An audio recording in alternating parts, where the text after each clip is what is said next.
వీడియోను చూస్తున్న వీక్షకులందరికీ నా నమస్సుమాంజలు తెలుపుతూ స్వాగతం పలుకుతున్నాను. నేటి మొదటి ప్రశ్న. మొదటిసారిగా మహిళలు ఏ ఒలింపిక్స్ నందు ట్రాక్ అండ్ ఫీల్డ్ ఈవెంట్స్లో పాల్గొన్నారు? Option 1 1900 Paris Olympics, option 2 1908 London Olympics, option 3 1920 Antwerp Olympics, option 4 1928 Amsterdam Olympics. ఇందులో correct option 4 1928 Amsterdam Olympics. High jump నందు క్రాస్ బార్ యొక్క బరువును గుర్తించండి. Option 1 1 kg, option 2 1.5 kg, option 3 2 kg, option 4 2.5 kg. ఇందులో correct option 3 2 kg. మరో ప్రశ్న.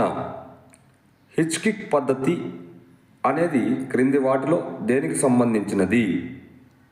Option 1 high jump, option 2 long jump, option 3 pole vault, option 4 triple jump.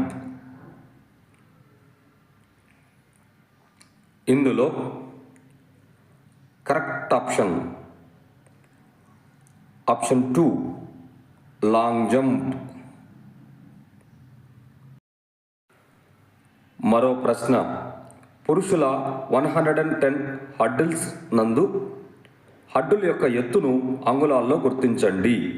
ఈ ప్రశ్న DSC PD 2018లో అడిగిన ప్రశ్న. ఆప్షన్ 1 39 అంగుళాలు, ఆప్షన్ 2 40 అంగుళాలు, ఆప్షన్ 3 41 అంగుళాలు, ఆప్షన్ 4 42 అంగుళాలు. ఇందులో కరెక్ట్ ఆప్షన్ 4 42 అంగుళాలు. మరో ప్రశ్న.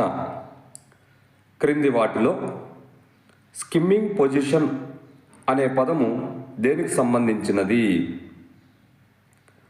Option 1 long jump, option 2 high jump, option 3 pole vault, option 4 hurdles. ఇందులో కరెక్ట్ ఆప్షన్ 4 హర్డిల్స్. వీడియోను చూసినందుకు అందరికీ ధన్యవాదములు. మేము అడుగుతున్న ఈ ప్రశ్నలు భవిష్యత్తులో మీకు ఉపయోగపడాలని ఆశిస్తున్నాము.